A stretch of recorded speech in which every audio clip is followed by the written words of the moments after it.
Good afternoon. My name is Mary Ellen Callahan, Vice Chair to the University of Pittsburgh Board of Trustees. I would like to welcome everyone to the winter meeting of the board.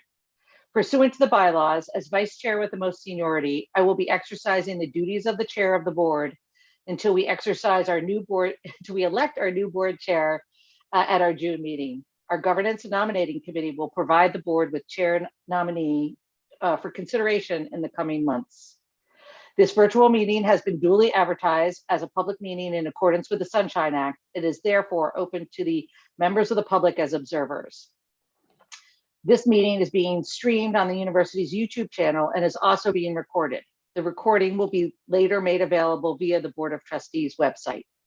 A quorum is present for the transaction of business. Participation in the meeting is limited to members of the board and to those individuals the board has invited in advance to take part.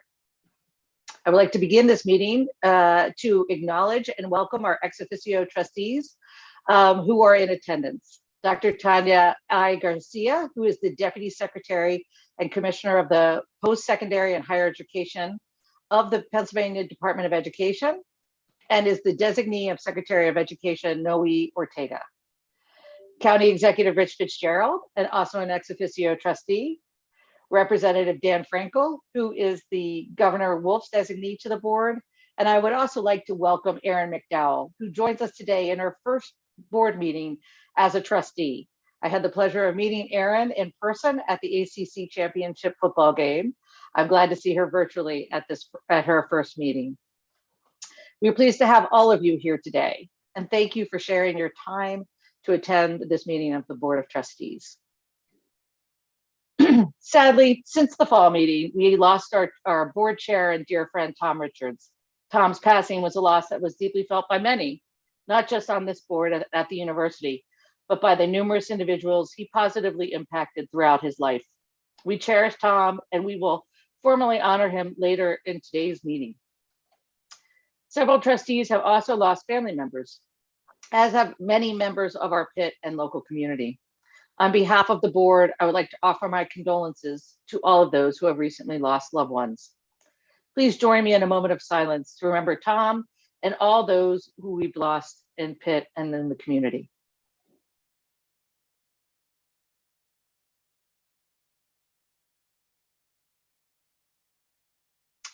Thank you.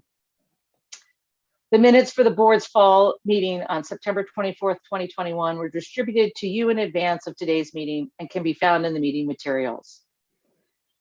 Are there any corrections to those minutes? If not, the minutes of the, for all those in favor, let's have a vote on the minutes. All those in favor, please unmute and say aye. Aye. Aye. Aye. Aye. Aye. Any opposed, please unmute and say opposed. Any abstentions? Thank you. The meeting of the Fall Board of Trustees meeting of September 24th, 2021, as circulated, are hereby approved. We will now receive updates from the committees of the board which held public meetings since our Fall Board of Trustees meeting, including those which held public meetings in connection with our February board cycle. First, I want to call on the Audit Committee. Brad Frank, Chair of the Audit Committee, is unable to join us today.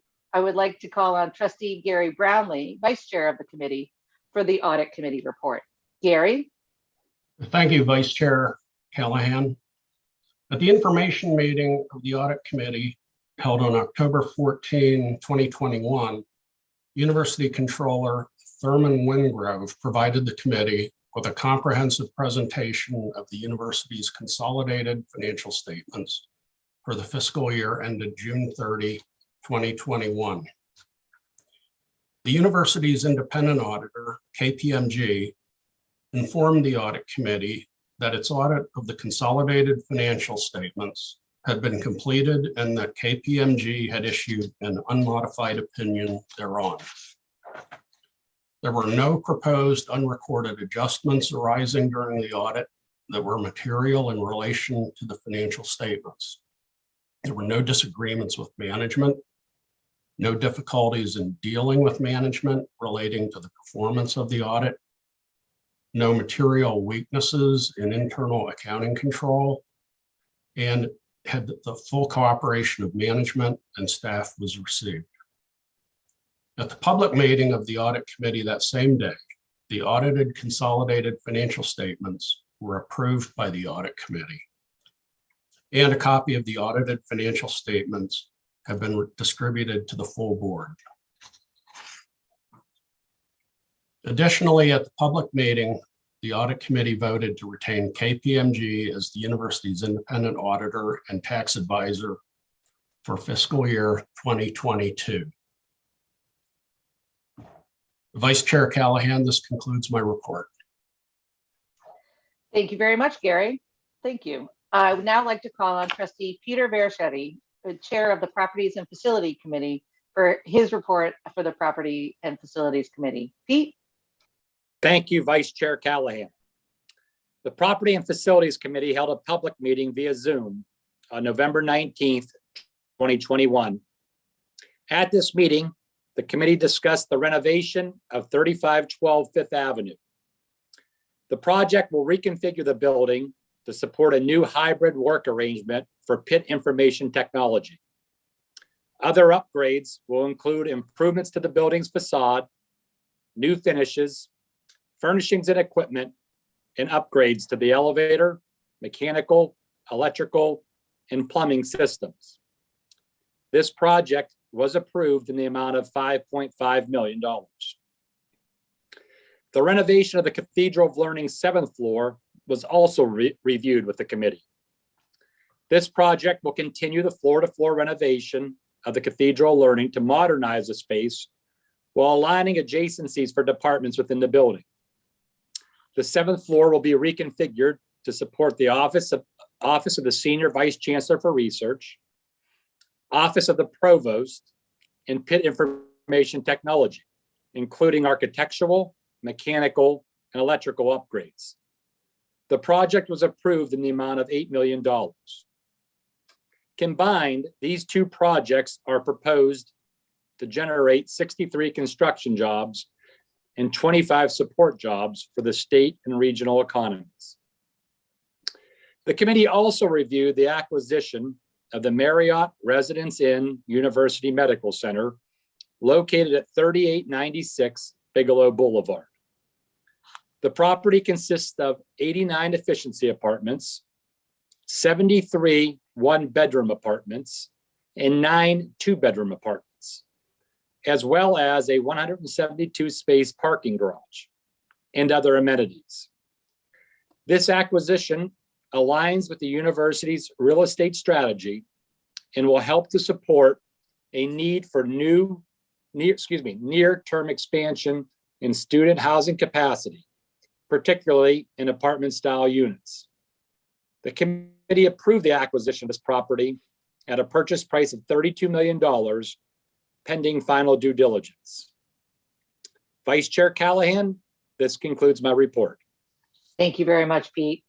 I would now like to call on Trustee Debbie Gelati, Chair of the Institutional Advancement Committee, to present the resolution naming the George B. Duke Engineering and Information Technologies Building on the Bradford campus. Debbie? Thank you, Vice Chair Callahan. At a duly advertised meeting on February 17th, 2022, the Institutional Advancement Committee endorsed the recommendation to rename the Engineering and Information Technologies Building on the Bradford campus after George B. Duke, sole owner and chairman of the board of Zippo Manufacturing Company. Mr. Duke and his family have been longstanding and generous supporters of the University of Pittsburgh at Bradford. With Mr. Duke's significant financial commitment, students majoring in engineering and information technology will have specialized educational spaces in which to be creative and develop the skills needed to meet employers' needs and infuse a heightened level of creativity and innovation into the region and beyond. In recognition of Mr. Duke's steadfast and exceptional service as an advisory board member, as well as his generous philanthropic support of the University of Pittsburgh at Bradford for more than 2 decades, the leadership at the University of Pittsburgh at Bradford requested that the new Engineering and Information Technologies building located on the Bradford campus be named in his honor. The renamed building would be known as the George B. Duke Engineering and Information Technologies Building. A copy of this resolution has been provided in your materials in advance of this meeting. On behalf of the Institutional Advancement Committee, I move the resolution be approved. Vice Chair Callahan, this concludes my report. Thank you very much, Debbie. May I have a second to Debbie's motion? Second. Great. All those in favor, please unmute and say aye. Aye. Aye. Aye. Any opposed? Any abstentions? Thank you. The resolution has been approved. The chair of the Budget Committee, Marna Whittington, is unable to join us today. I would like to call on Trustee Larry Merlot, Vice Chair of the Budget Committee, for the report of the Budget Committee. Larry? Thank you, Vice Chair Callahan. The Budget Committee held a public meeting via Zoom on February 16th, 2022. And at that meeting, the committee voted to approve a change to a board-designated restriction on the Helen Clay Frick Quasi-Endowment Fund. The change will enable the Fine Arts Library to use funds from the endowment for general purposes as opposed to being restricted. Now, historically, the board approved restrictions on the use of certain unrestricted funds, as well as approved treating certain funds as quasi-endowment funds, in which the principal of such funds is combined with the university's consolidated endowment fund, and only annual income is expendable. Over time, university needs change, which then necessitates the need to change the board-designated restrictions on certain funds. Back in 1937, the university received a donation of $247,920 from Helen Clay Frick to be used at the discretion of the university. The board, through its investment committee, approved in a meeting on July 5th, 1972, to have the fund be a quasi-endowment fund with income to be used by the Department of Fine Arts to purchase items such as books and photographs for the Fine Arts Library. As the university no longer needs fine arts collections development, the university sought to have the board-designated restriction expanded to support a graduate assistant to curate and make accessible materials of the Fine Arts Library. The committee approved this change. And Vice Chair Callahan, that concludes my report. Thank you very much, Larry. We will now move on to consider a resolution which concerns the election of a new Chief Investment Officer, Jeffrey Chowdhury. Chancellor Pat Gallagher will present the resolution. Chancellor Gallagher? Thank you, Mary Ellen. Good morning or good afternoon to everybody. I am delighted to present to the board today for our nomination of our candidate for Chief Investment Officer, Jeffrey Chowdhury. I paused because the full screen just blocked my script here. Sorry about that, everybody.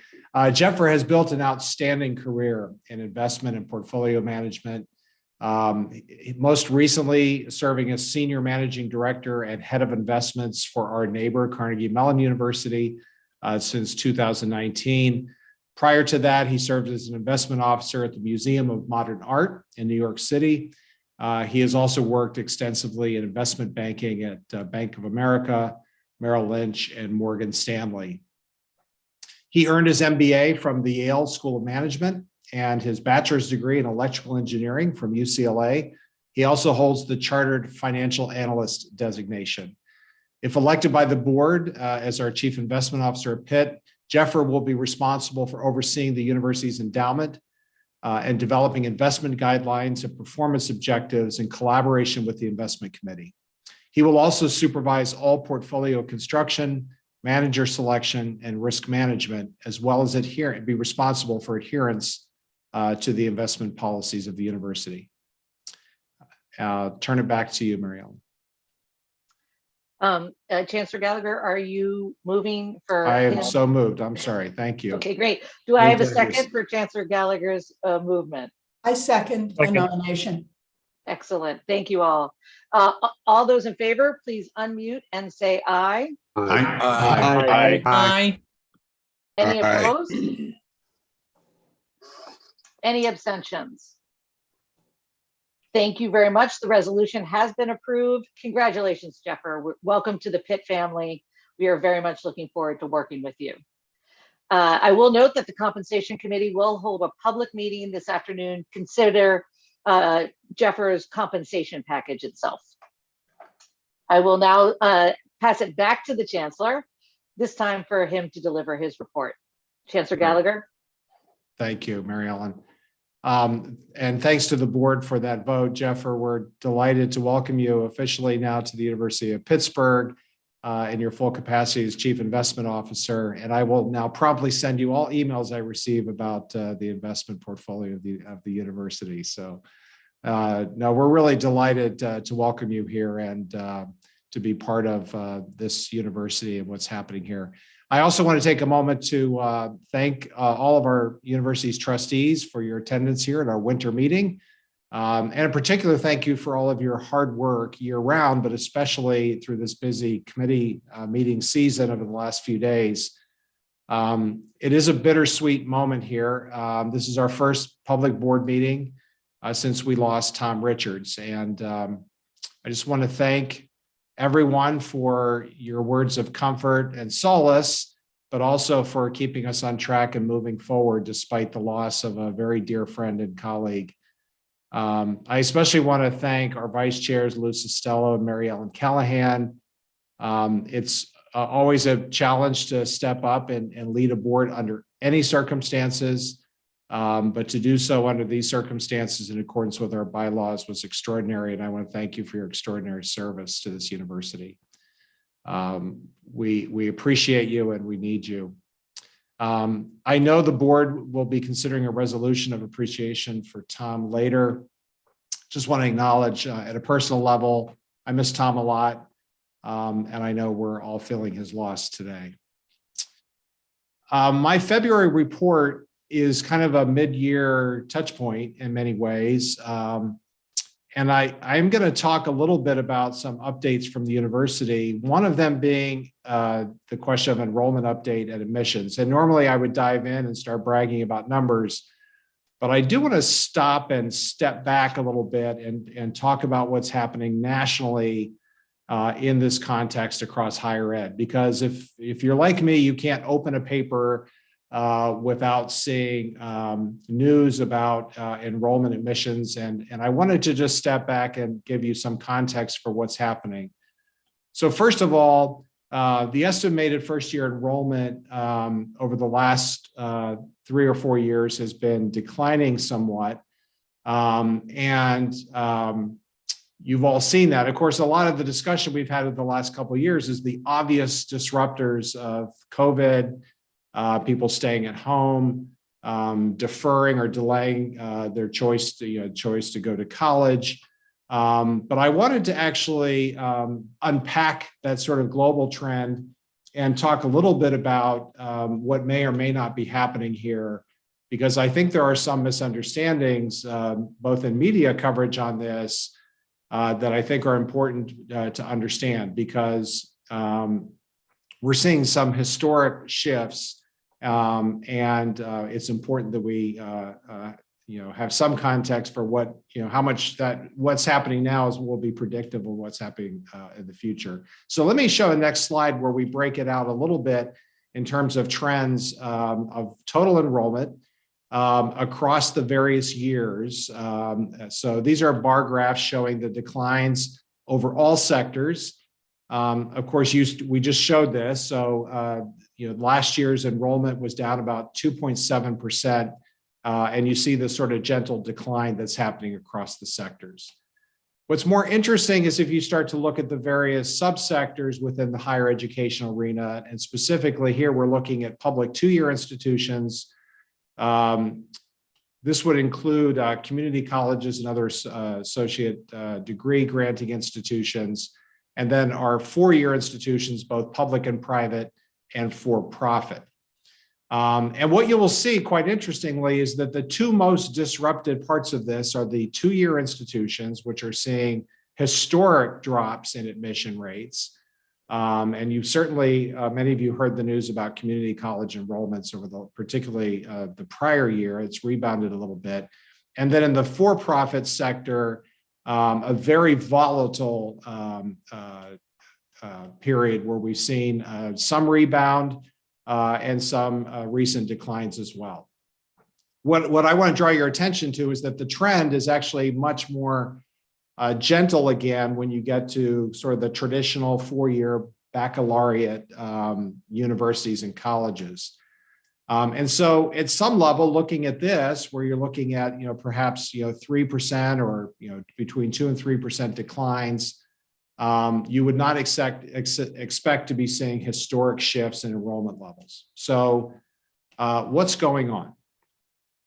So if you go to the next slide, one of the things that people allege is happening is demographics.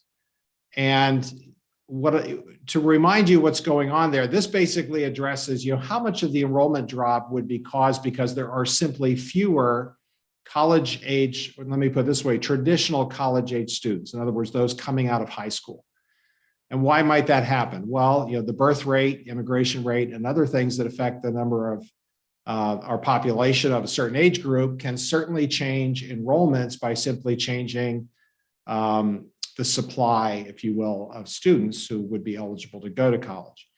One of the things we are expecting to happen is what's called the demographic cliff, which is a fairly sudden and fairly significant decline in the number of college-age students beginning in 2026. So why that specific?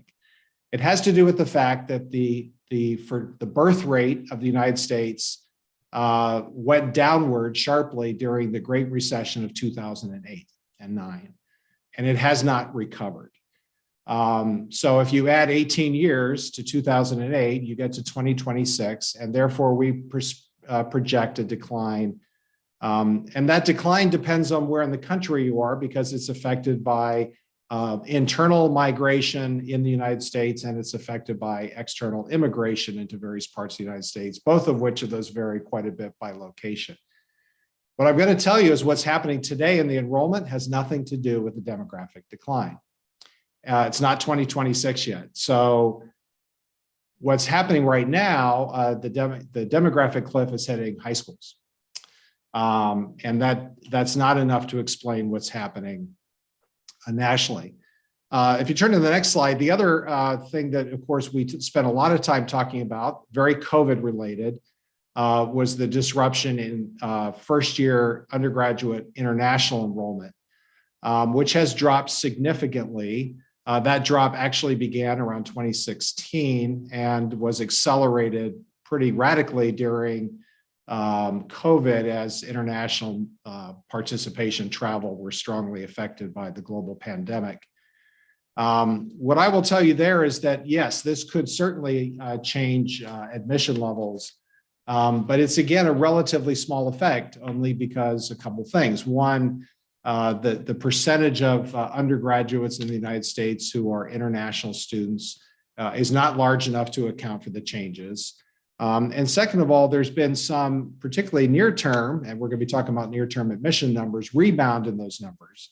It is certainly the case that admissions from China continue to be down, but in other international markets, it is actually sharply increased this year. And so the net of that is that the University of Pittsburgh is actually seeing some strong increase in our admissions rates internationally, and I'll touch on that in just a moment. So again, very interesting trend, very accurate disruption of what was happening during COVID, but it's not explaining the admissions numbers I'm going to talk about.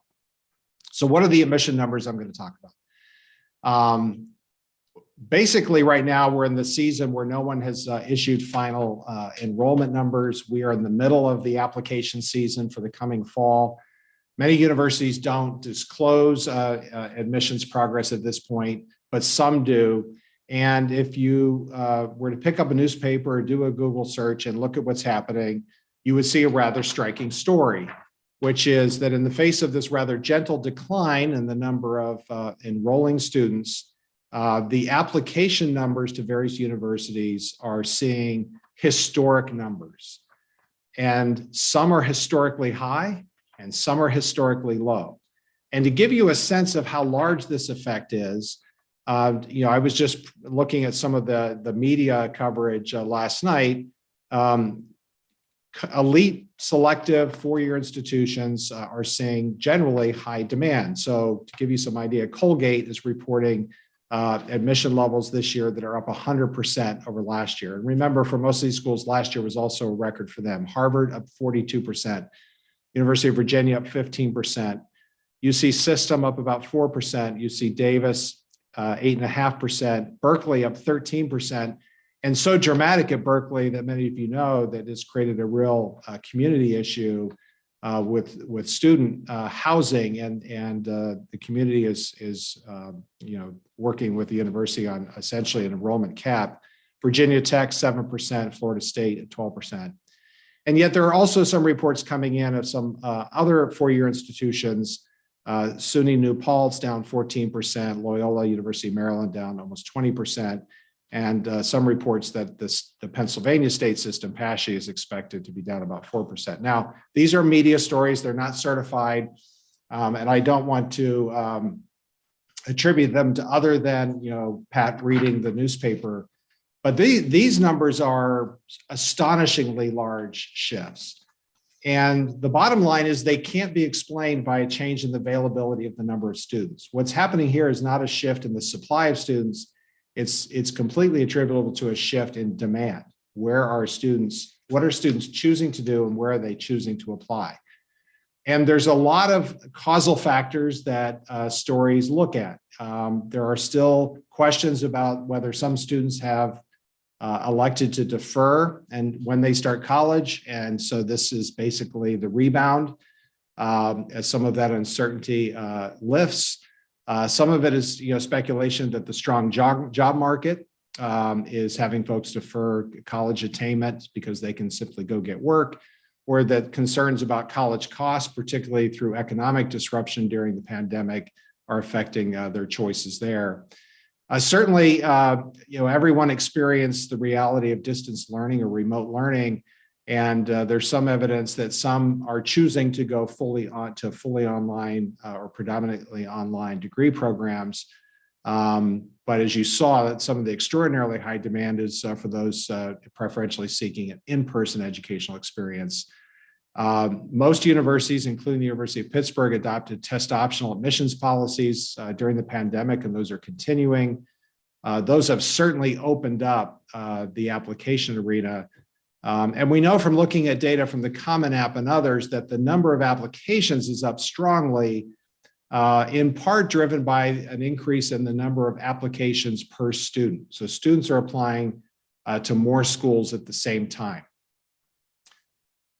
But what I will tell you is I think the most obvious answer at this point is we simply don't know what is causing this bifurcation in demand, where, again, against similar baccalaureate granting institutions, four-year institutions, and let's even look at residential four-year institutions of high quality, you're seeing a striking split between sort of the flagship universities, which by and large are reporting very large increases, and some less selective systems that are seeing significant downward admissions numbers. I think we simply don't know how persistent this trend will be. It has happened so fast. It is stressing the admissions processes. Mark Harding and his team have probably never worked harder and with less certainty about how decisions will be made. But I wanted to share with you what these numbers look like for Pitt, because in that list of very strong numbers I gave you, we are near the very high end of this extreme demand curve. So for the University of Pittsburgh Oakland campus, applications to date are up nearly 60%. They're up in every category. I mentioned international enrollment. Applications are up 76%. Over last year. Non-PA residents up 60%, Pennsylvania residents up 37%. And again, when we look at that by county and by region, it's up essentially across the state. Very strong numbers in Eastern Pennsylvania and the Philadelphia counties, Center Pennsylvania, as well as in the Southwest. Across various degree programs, demand has been extraordinary. The business school is seeing, for our CBA, our undergraduate business program, an increase in applications of nearly 90%. arts and sciences almost 50, computing and information up again almost 80%, nursing up 53%, and engineering up 50%. And our brand new school, which hasn't even started yet and has not been advertised, already has 932 applicants, and that's for our Bachelor of Science in Public Health. The regional campuses are also up. However, I should note that we do include direct students that are optioned from the Pitt. They applied to the Pittsburgh Oakland campus and are optioned to the regionals. If you look at the number of regional campus direct applications, we're actually down 2.5%. So you're seeing this same sort of segregation by market that's happening, here in our main campus and regional campus environment. And so what I would simply tell you is, we're very proud of the fact that we're seeing this demand. We think it reflects a very strong reputation and brand that certainly seems to be at least part of the dynamics here. Amidst all this uncertainty, students are electing to increase the number of applications and go for sort of marquee programs and high recognition programs.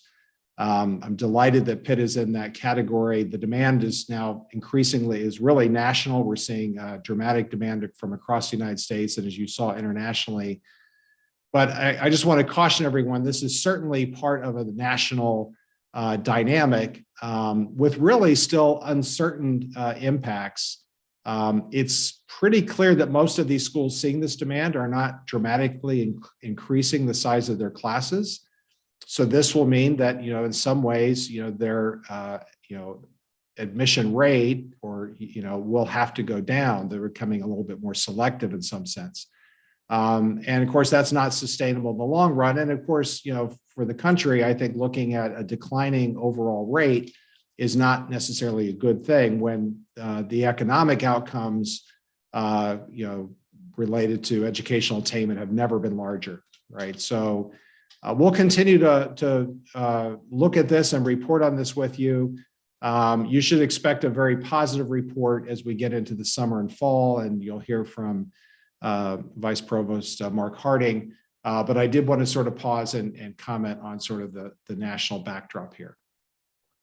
So let me go back to the rest of my report.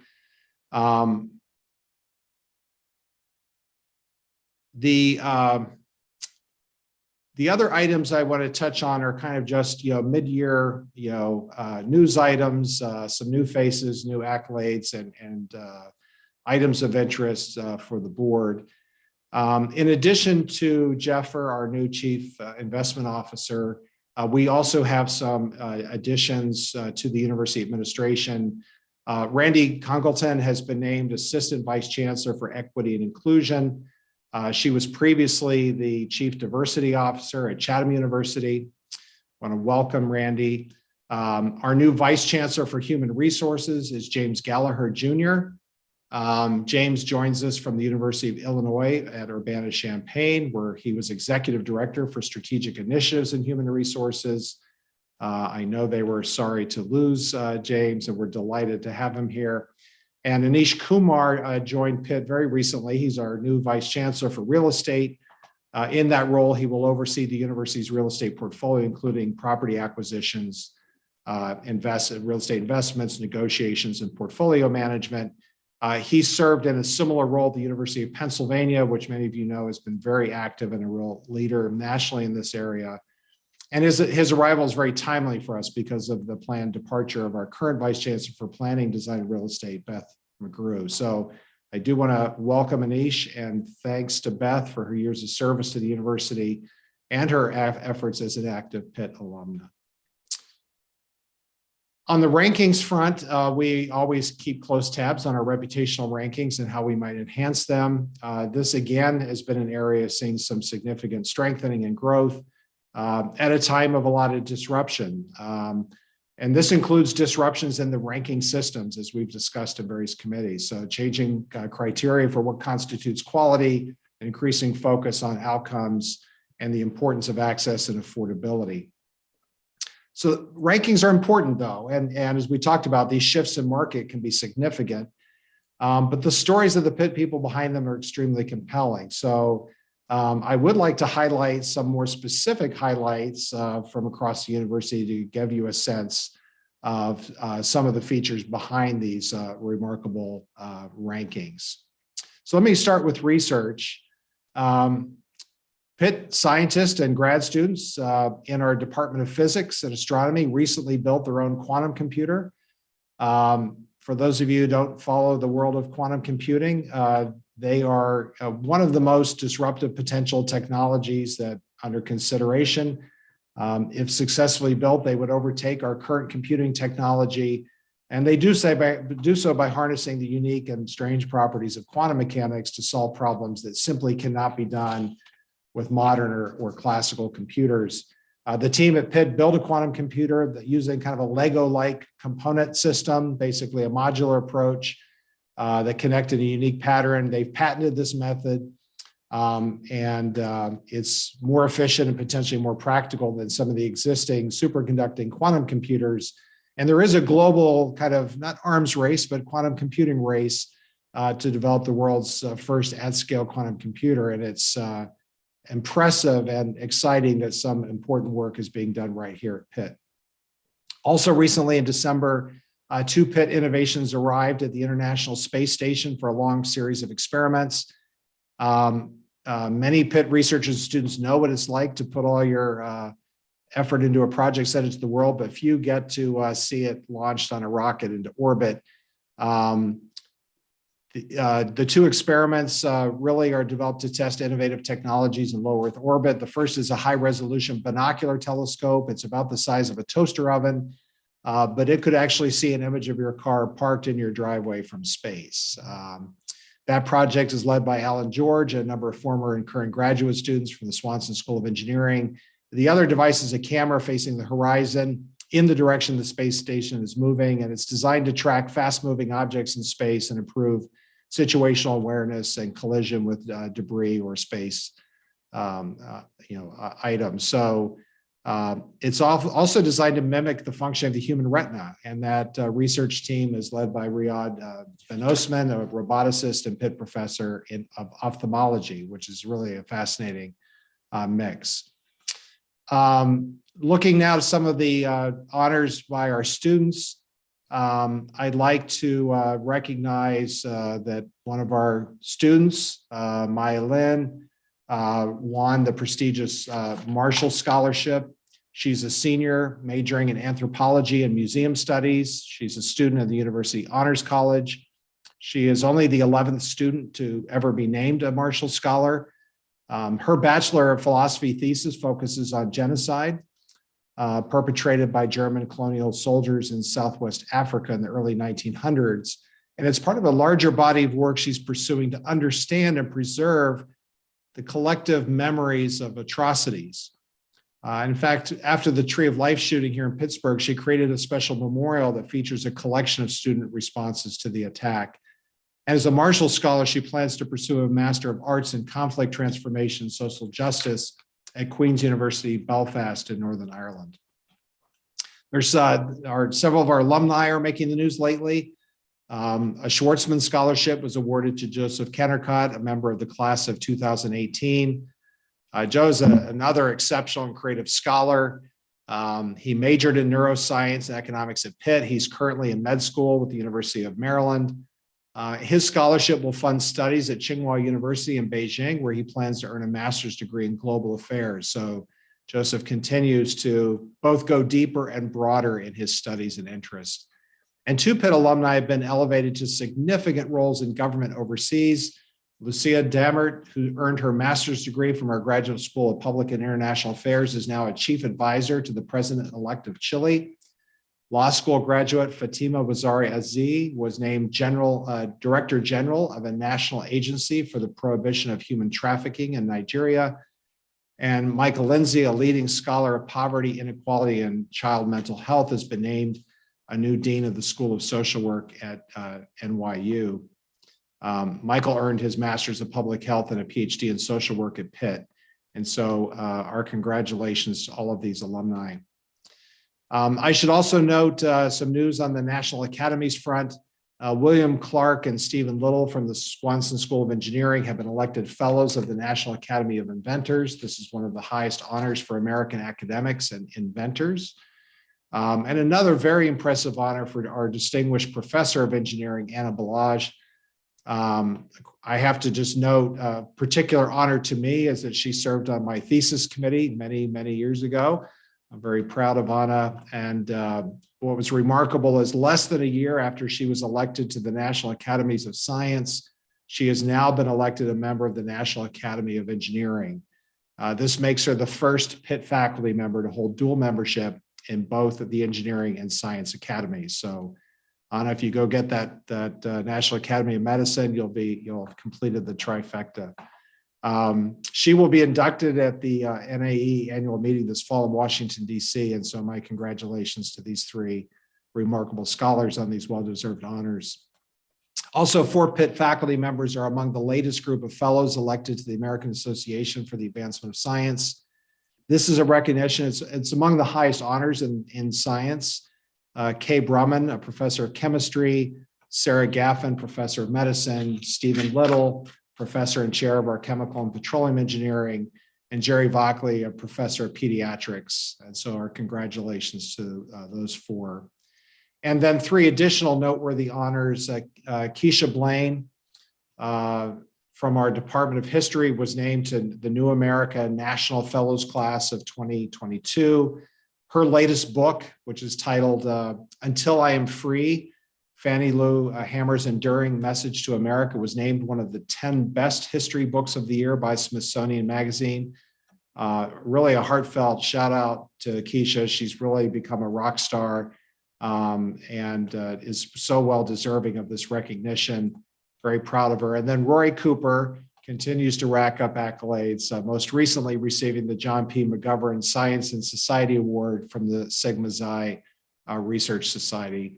Also, our very own Valerie Kinlock, Dean of our School of Education, recently began her term as the 2022 President of the National Council of Teachers of English after serving as chair of their national convention in the fall of 2021.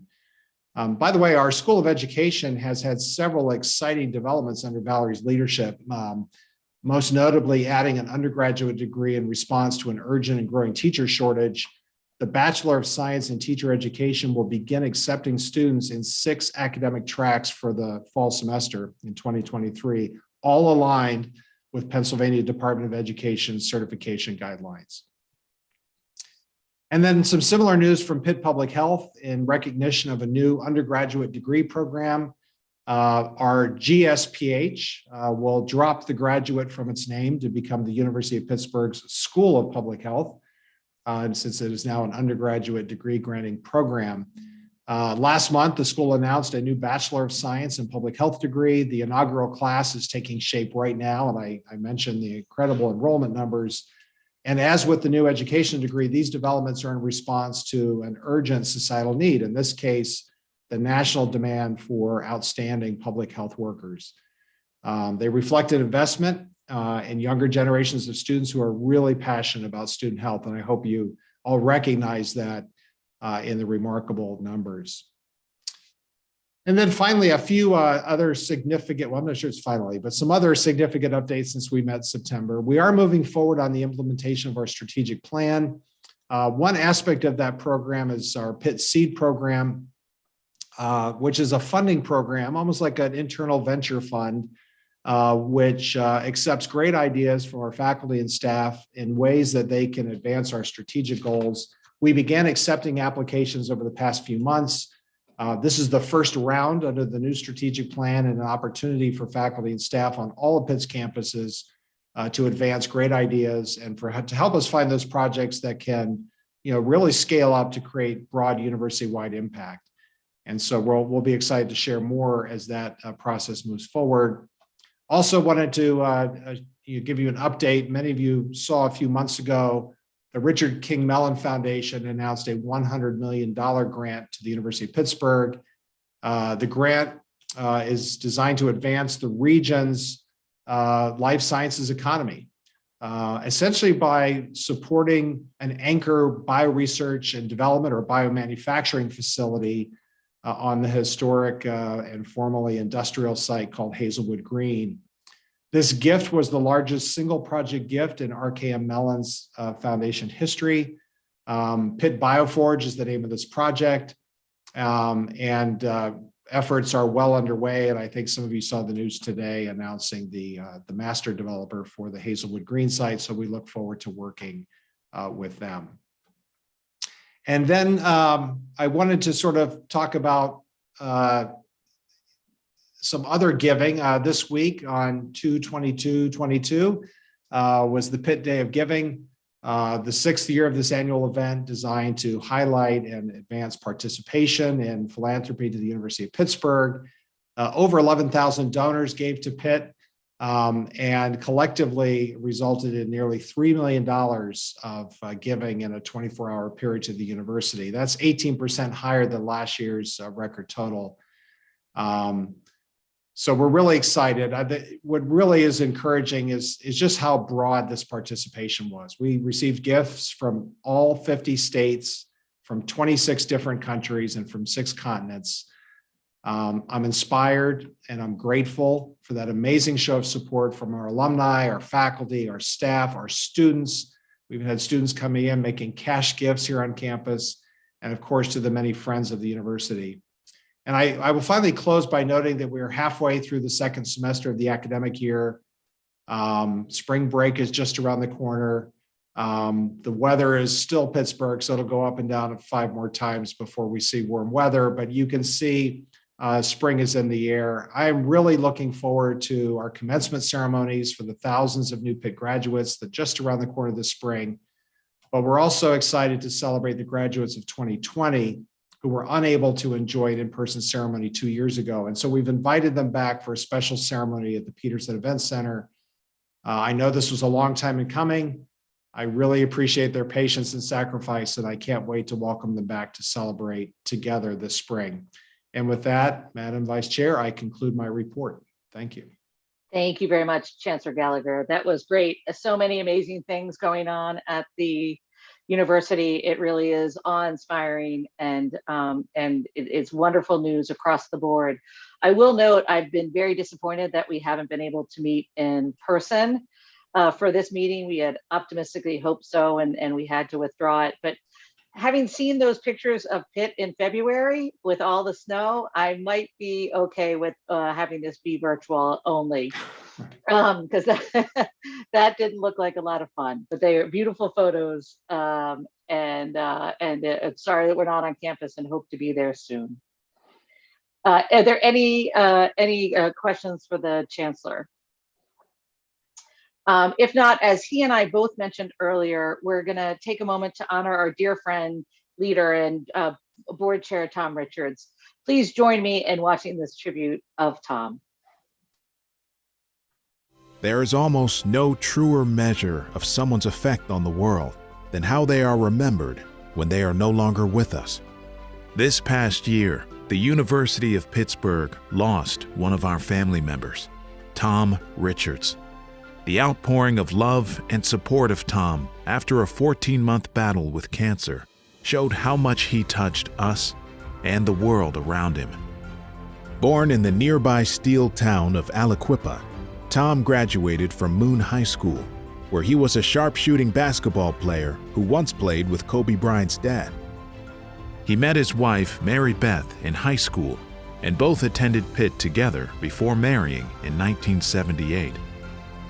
Tom served the university in many ways, but the first was as the starting point guard for the men's basketball team from 1972 to 1976. His game was described as rugged, with in-your-face defense and a silky smooth jumper on the offensive end. Richards helped lead his team on a 22-game winning streak and a trip to the NCAA's Elite Eight. During his senior year at Pitt, Richards earned the Blue and Gold Award, which celebrates Pitt athletes who epitomize excellence in academics, athletics, leadership, and citizenship. Tom's name lives on, etched into the varsity walk between Heinz Chapel and the Cathedral of Learning. Tom was a first-class ambassador for Pitt athletics who cared deeply about the university and represented everything good in the world of college athletics. A true student athlete, successful on and off the court, Tom was happy to graduate from Pitt and earn a master's degree from MIT. This began a long and distinguished 45-year career in the tech industry. He served in top leadership positions at several companies before joining CDW in Chicago and rising to president and CEO in 2011. His experience as the CEO of a national company and a member of many other boards made him uniquely suited to lead the university's Board of Trustees. Tom Richards is a person who had an incredible positive energy around him. He was intelligent and insightful, but most of all, I will never forget his ability to connect with every individual in a way that made them feel valued for their thoughts and input. I can only hope and aspire to have positive impact on others the way that Tom had an impact on me. Tom was that unique combination of brilliant strategist, inspiring leader, and all-around nice guy. Every team and organization in which he was part is better for his contributions. Tom's contributions went beyond a successful career in the office. Tom, who once said that basketball was a part of his family's DNA, founded Little Panthers, an organization in Upper St. Clair devoted to teaching boys and girls how to play basketball. In 1999, Tom was inducted into the Western chapter of the Pennsylvania Sports Hall of Fame. The Richards family were big fans of their alma mater and were seen regularly in the stands at Pitt athletics events. They went on to establish the Tom and Mary Beth Richards Men's Basketball Scholarship in 2011. That same year, Tom was elected to Pitt's Board of Trustees, which included 5 years as chair of the Risk and Compliance Committee. He also served on the Athletics Committee, Audit Committee, and Governance and Nominating Committee. Fellow trustees voted Tom as chair-elect in 2019, before ultimately becoming board chair in 2020. Madam Chair, on behalf of the Governance and Nominating Committee, I move that Tom Richards be elected to serve as chairperson of the Board of Trustees. Tom, I offer you my most sincere congratulations, and I pass the gavel on to you. Thank you, Madam Chair, and I receive the gavel, even if it's electronically. We will make this work. I didn't necessarily think about it then, but after having all of those things accomplished by Tom, look back and say, I'm not surprised he did all that. He was a point guard. That's a point guard mentality. The leader, the organizer, the distributor. It's Tom. That's Tom Richards. The University of Pittsburgh community loved Tom Richards as much as Tom Richards loved the University of Pittsburgh. From the basketball court to the boardroom, he spent decades contributing to Pitt's success and growing his personal and professional fan club along the way. Tom Richards once said, "We think our success in life sometimes is because of hard work, but what it's really all about is the people along the way who did it with you." Tom Richards, who passed away on October 28, 2021, leaves behind a loving family, including his wife, Mary Beth, daughter Lindsay, and son Jason, and a legacy that friends and colleagues from around the world will never forget. We thank him and his family for all he did to live a life that illustrates what it truly means to hail to Pitt.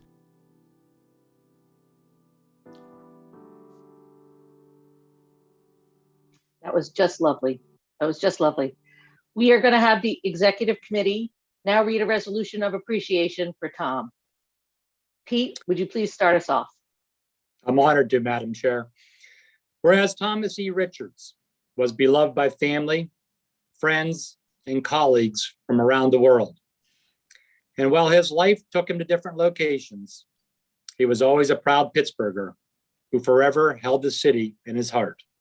And whereas, after graduating from Moon High School as a gifted student athlete who scored 63 points in his final basketball game, Mr. Richards came to the University of Pittsburgh in 1972 to study economics and was joined by his high school sweetheart and future wife, Mary Beth DeRogie.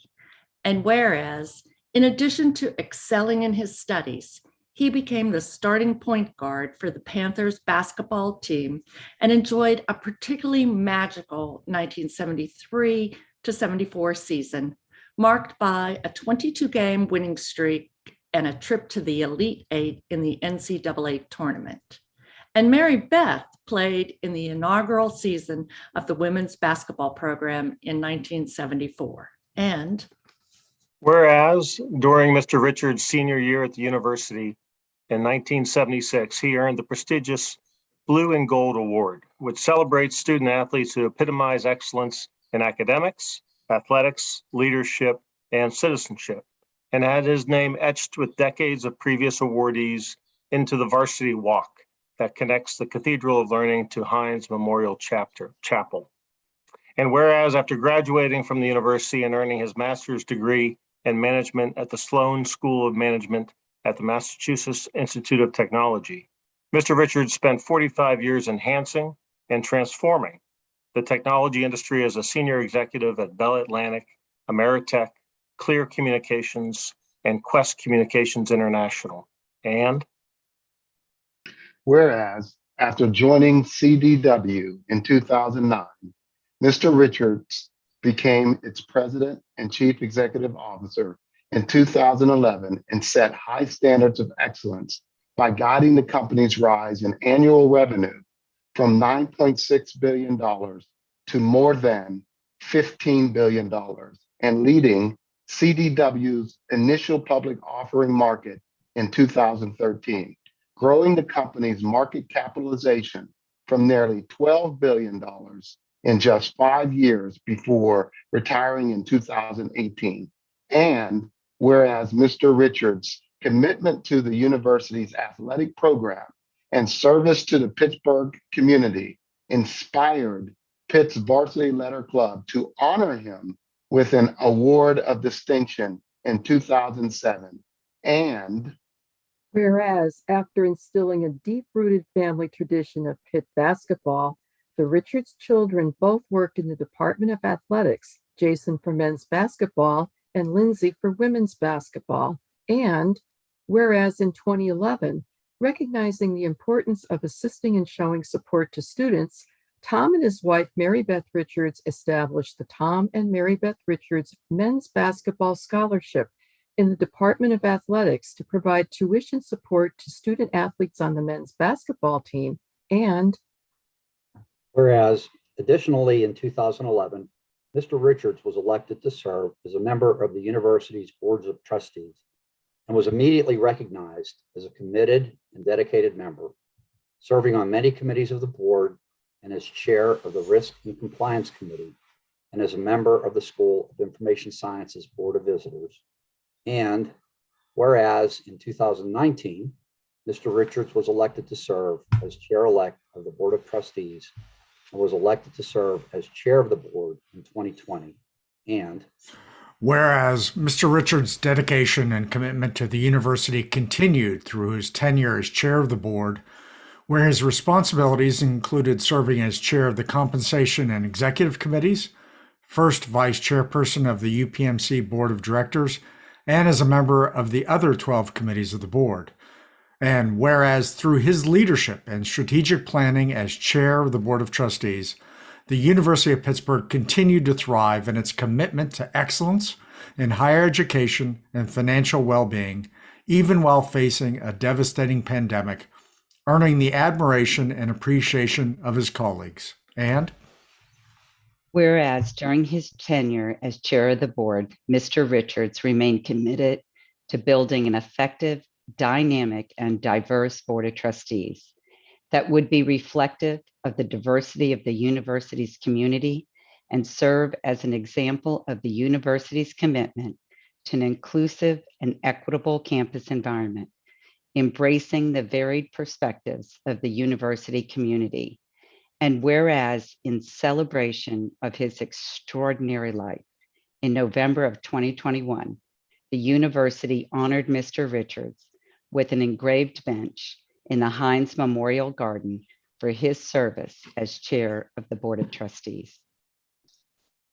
Now therefore be it resolved that the members of the Board of Trustees do hereby express their sincere appreciation and profound gratitude to Thomas E. Richards for his many contributions to the university and to the broader community. And be it further resolved that the members of the Board of Trustees cherish the warm memories of their personal and professional associations with Thomas E. Richards and extend their heartfelt sympathy to his wife, Mary Beth, his children, Lindsay and Jason, and to all of the other members of his family. And be it further resolved that this resolution be made a permanent part of the University of Pittsburgh's record, and that it be suitably inscribed and presented to the Richards family as a symbol of our gratitude for the leadership that Thomas E. Richards provided and the high regard in which he was held by his many friends and colleagues at the university. This concludes the resolution. Do I have a second for the resolution?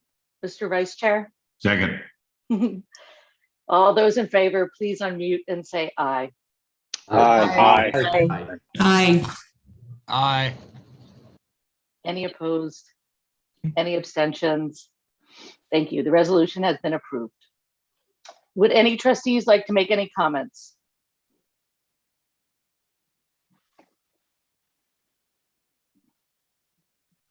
Hard to see around, but I don't see any. If not, is there any additional new business to come before the board? Thank you very much. The meeting is adjourned. Thank you. Thank you. Thank you. Thank you. Thank you. See you soon.